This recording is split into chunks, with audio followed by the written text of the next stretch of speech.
This is a standard PC, no markings. You can buy this at any store, any computer outlet. To get into the computer, you look at the back, make sure that all your connectors, when you lay the computer down, all the connectors are on the bottom. These are thumb screws. You unscrew them, put them off to the side, and you slide back and then lift up. Just takes the case off. Now, this is the inside of a computer. You have a power supply. And these connectors come off the power supply, supply power to everything on the system board and on the components. This is a processor fan, heat sink, which is over the microprocessor. There's several components that are on here that we'll talk about later. You have your hard drive, you have your CD-ROM, and this component down here is called your motherboard. We're going to take this apart. The blue cables that you see here are called SATA cables, S-A-T-A, SATA cables. There's a pin on the top of one of these. You squeeze and pull.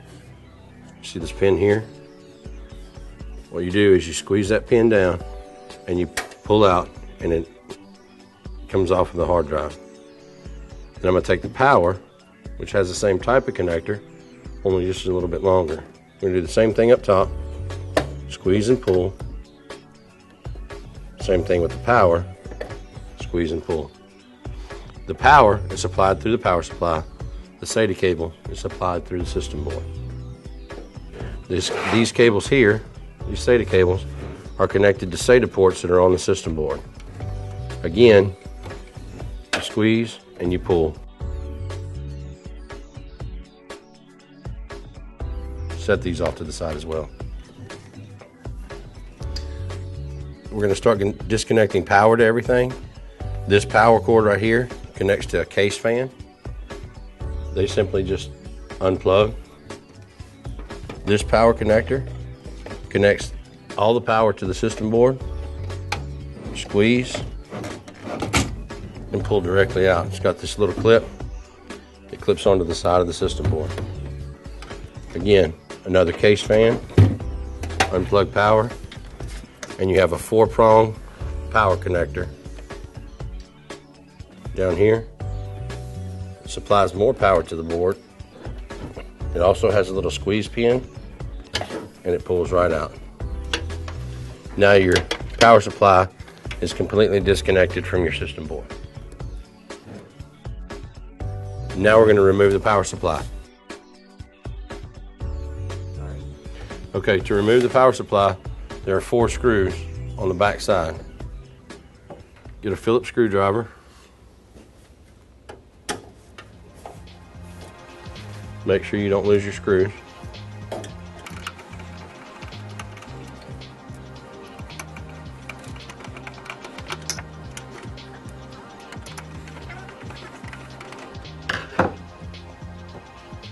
Once you finish taking out all 4 screws, power supply should just slide forward, tilt back towards the board, and lift straight out. That is the removal of a power supply. Now, let's remove the hard drive. Normally, there are 2 screws that hold the power supply in on either side, top and bottom. Let's remove the hard drive screws and remove the hard drive.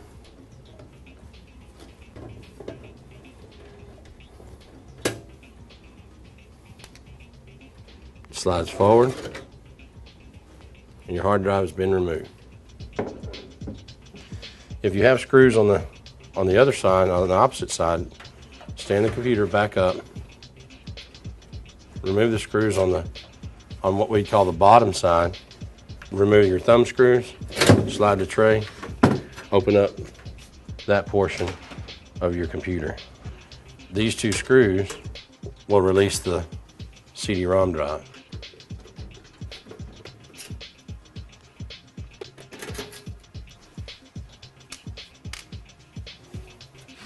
Turn it back around. 2 screws on this side. Once you've removed the screws from the CD-ROM, push from the back out forward, and your CD-ROM slides forward. Now, to remove the system board, you can first have to remove each one of the components that are tied to it.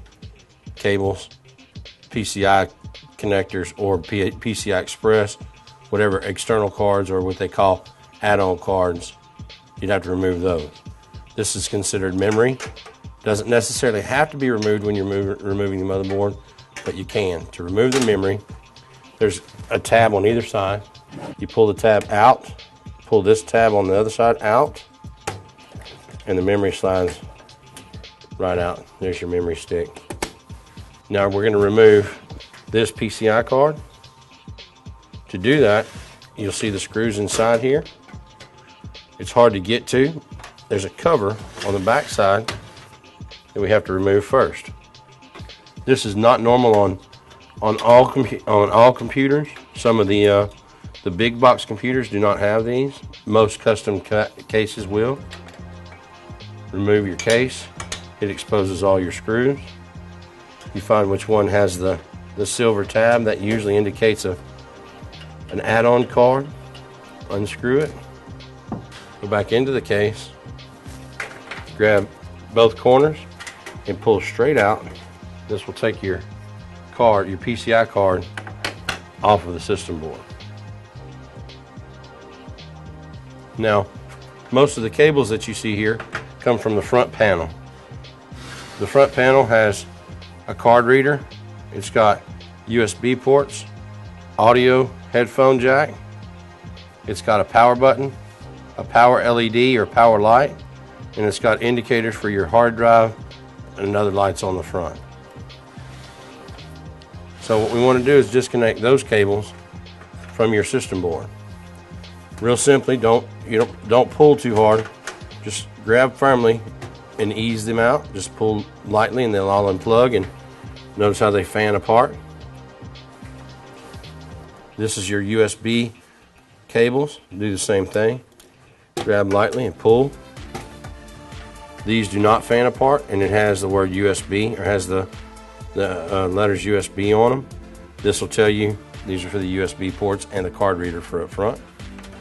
Then this cable, again, pull from here. It tells you that it's an audio port. Came from here,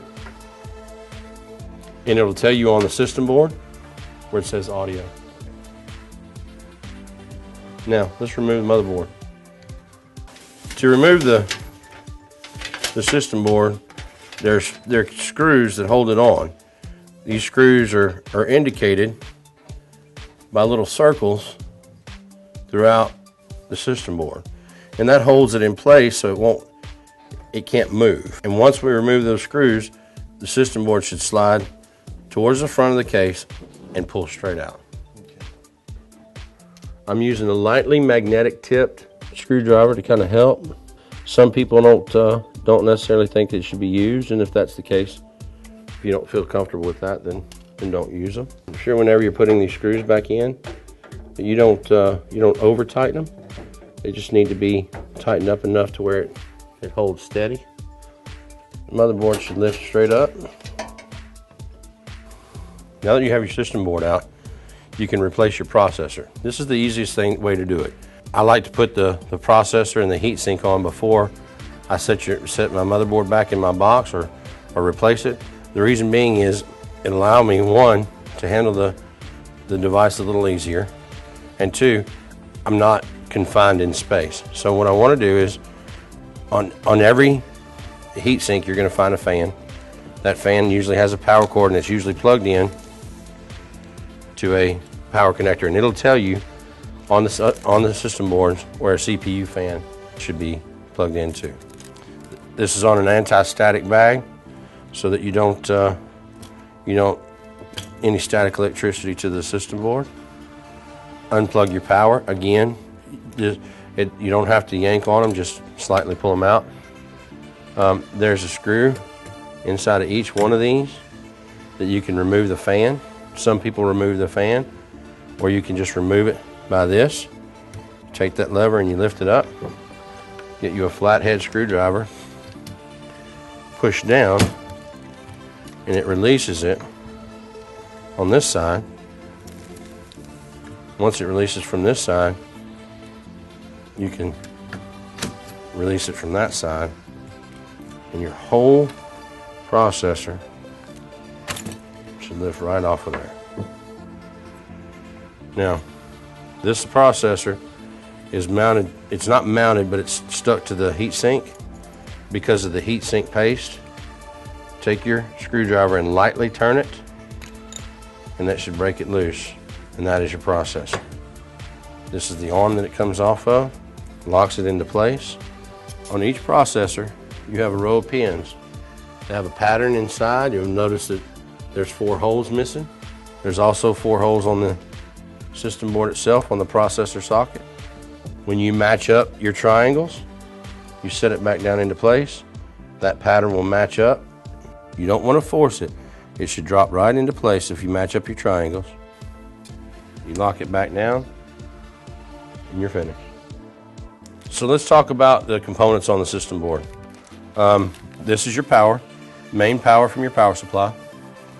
This is a IDE connector for the older IDE hard drives or CD-ROMs.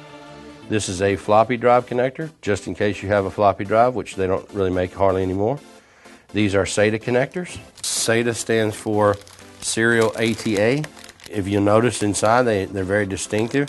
Your SATA 0 is your highest port. It's your main port where your hard drive would plug to. And then you have your SATA 1, 2, 3 on the other side for any others. You have PCI slots. You have a video port. The only thing that fits in this port would be a video card, PCI Express video card. You also have a PCI Express 2, which is another video card. These pinouts up here is where you would plug your front panel for your power switch and your front speaker, or the LED lights. This is your USB ports. You'll notice what it says up here. These are both your USB connectors for the front. This is a communications port in case you have a communications card in the front. You also have on the back, you have audio ports, which is your speaker, microphone, your headphone jacks. You have an Ethernet connector for your network. You have 2 USB ports here, 4 more on this side. You have a DVI port. You have a VGA port. Both of these are video. You have, if you notice, this one's green and purple. This is a PS2 port. You can plug either a mouse or a keyboard. And then you have 2 more USB ports on the front side. Your memory sockets, you have 2 DDR memory sockets right here. This processor is an AMD processor. You can tell because it says AM3 or AM2 Plus. This is your processor socket. These are the mounts for your heatsink. This is your Gigabyte motherboard. This is a chipset heatsink. It keeps your chipset cold or cool. Then you have a variety of capacitors and resistors and different little chips on the board that'll help you. This is called a CMOS battery. You have your audio port. That's the basic components of a system board. And all system boards are different. Some of them won't have a floppy port. Some of them will not have an IDE port anymore. Everything's going to SATA drives. You may not have a PCI Express connector anymore. You may just have the PCI 2. You may not even have any PCI connectors. This is your 4-port power connector, which supplies power to the processor and all the ports in the back here. This power connector supplies ports to power to everything else. And that's basically the components. You have fans to plug in here on either side. This is right here for SPDIF is surround sound I/O right here. Another audio port, and that's your basic components. Now that we have everything apart, we're going to put everything back together. We have our processor back in, and it's locked down. The good thing to remember is the paste that you see on here. Anytime you're putting a processor back on, you want to add some type of thermal paste back on between the processor and the heatsink itself to kind of keep that section cool. So what we're going to do is we're going to turn this all the way back around just like we had it, and we're going to set it back in place. We're going to turn it, and we're going to make sure that it's locked down on this side here. So when we turn it back, the other side, this portion, we have to push down on just a little bit where it locks into place. Now that we've got this pushed down on both sides, we're going to lock the lever in place, and that keeps this from moving. Now we take our power connector, 4-port power connector. It's got the little slide so it tells you which way it's supposed to go, and it slides all the way down to the bottom until you hear it connect. Now that we have this in place, we can add our memory back as well. The memory can go in on the outside just as easy as it can on the inside. So we want to line up the grooves with the grooves that are in the system boards themselves. So we want to make sure that the grooves match up before we insert it. We want to make sure our tabs are open on both sides. There's a rail that it goes into here and here. And then you want to push down on both sides firmly until you hear it click. If you have two, you can put it on either one of them. If you have an additional memory, you can add that to it as well. This just has a single stick of memory in it. And we'll get into that further in another video, what type of memory and what type of slot. So now we're ready to put this back into the system board and right back into the computer. So we take our case like we had before. It's empty, and we want to add the system board back in. So we're going to lay it back down. We're going to put the motherboard back in. Notice on the back how you have your holes aligned where each one of the components go, and it tells you where the keyboard or mouse, and it tells you all the other things, and we want to align the back of these with the ports that are on the back of this. Now anytime you buy a system board, this plate pops in and pops out, so it doesn't matter if you have a generic case and a generic motherboard. You can pop this portion of the case out and put the one that comes with your new board in so it matches up. So let's set our case back down. You want to take your system board, make sure that your components are facing the back. You want to go in an angle, moving all your cables out of the way. You want to make sure that it matches up with all your components in the back. Make sure that nothing is poked out. Make sure that you're all in the right place. And you want to make sure that you can see your screw holes and that they're matched up as well. Again, when you're putting your screws back in, you don't have to bear down on them. Just make sure that they're snug. Make sure that the system board will not move. It doesn't jump, because as you plug components into it, you don't want it to shift. The ones back here by the back of the system board are the ones that are a little more tough to get to because of the lip on here. Just you can use a shorter screwdriver or an actual longer screwdriver just to get your screwdriver away from the edge there. The main concern with the screws is you want to make sure that all four corners are tied down or anchored. You can short a system board out with the wrong screw, or with not having a screw added, could add a short to the system board, which will cause your system board not to power up. So make sure that you don't have anything except for the brass inserts underneath where you're screwing these two. And once you have your brass inserts, everything else should fall right into place. Okay, we're going to add the CD-ROM back to your system. You want to make sure your SATA connectors, the same ones that are on the board, system board, the SATA, and then your power SATA. So you want to slide it in from the front until the front piece matches with the front of your case, and your screw holes are lined up. You want to take your screws. You want to make sure that they're snug. You don't want to have to bear down on them too hard. You just want to be able to get them into place to where it holds the CD-ROM in place. Now that your CD-ROM's in place, we're going to add the hard drive back. Your SATA connectors that are on here. This is power. If you have IDE power and you don't have SATA power, this hard drive has both power connectors. So you can add a power connector similar to this from your power supply if you need to, or just use regular SATA power. I'm going to add this back in. And what we want to do is we're going to find our ledge where we want it. We're going to slide it back in. Notice our screw holes are lined up into the slots. We can slide it all the way as far back as we want, or we can bring it as far out as we need to. The adjustment is purely up to you and the space that you have. Take your screw, line it up. Doesn't slide either way. Now that these two components are back in, we're going to add the power supply. We will add a PCI card. All the other components are in, but I want to add the power supply now to show you how everything plugs back into place. Power supply will go upside down. This depends on the back angle.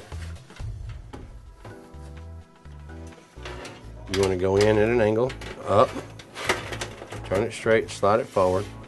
You want to match up your holes, your screw holes. Like most power supplies, there's a ledge on top underneath that'll help you hold it in place. So when you're ready to screw it in, you line up your screw holes, you screw your power supply back in. And this one you want to make a little more snug than the rest of them. This is all your power here, so you want to make sure that it doesn't come loose. Now your power supply's in, snug, it's not going anywhere. Now, let's plug in our 24-pin power connector. There's 24 pins. On your system board, it has 24 pins.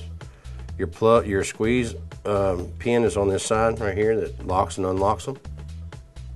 And there's a ledge on the edge of your power connector there. So you just line up your pins with the holes that are there and push until you hear a snap, and it's locked into place. Your 4-pin power connector, again, your clip. There's your power connector there. There's your clip. There's a ledge on the lip on the edge. You line up the holes. It only goes one way. It won't go the other way. And push until you hear it, that clip clicks. Now we want to add power to the rest of our system. This is a power plug that we can add for the CD-ROM. Add that power back. Again, it only goes one way.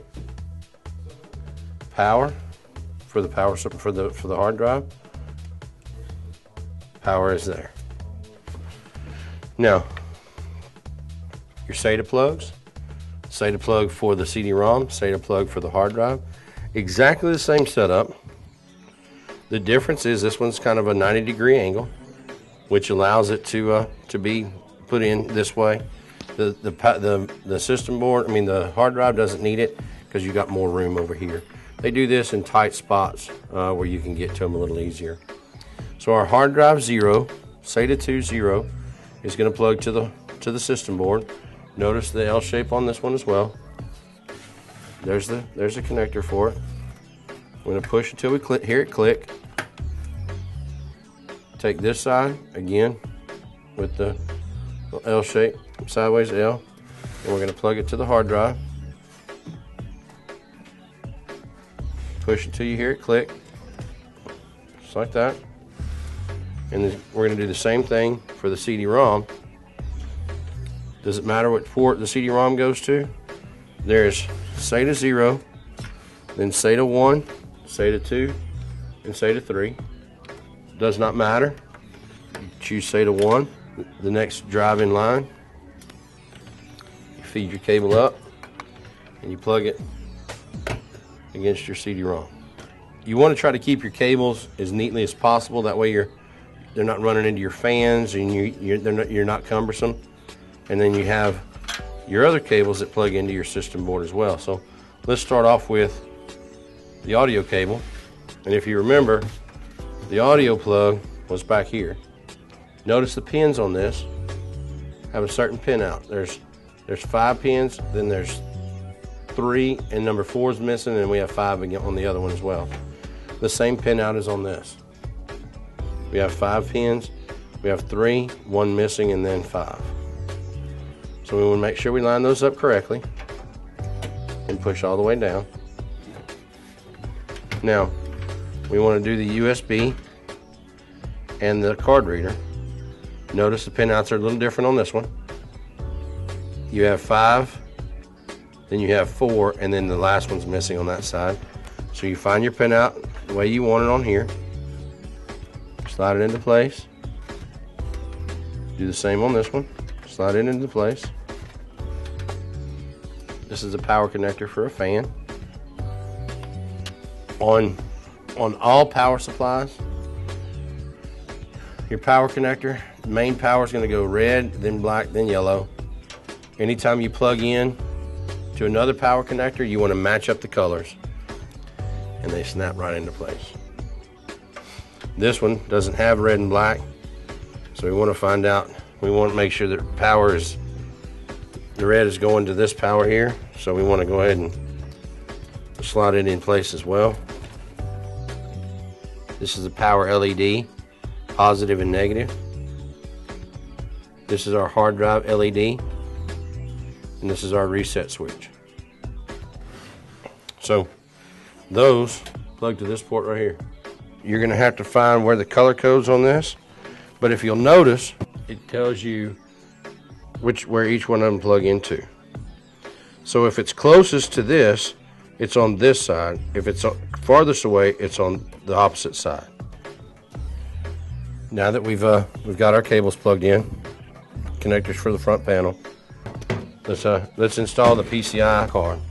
With a PCI card, you make sure it's lined up in your empty slot, and then you push down here, and it snaps into place. And your screw, you got to add your screw back to it. Put your case back on. Last thing we're going to do is put our panel back on. Make sure that the grooves line up with where they go. It slides right back on. Put your thumb screws back in, and you are back to normal.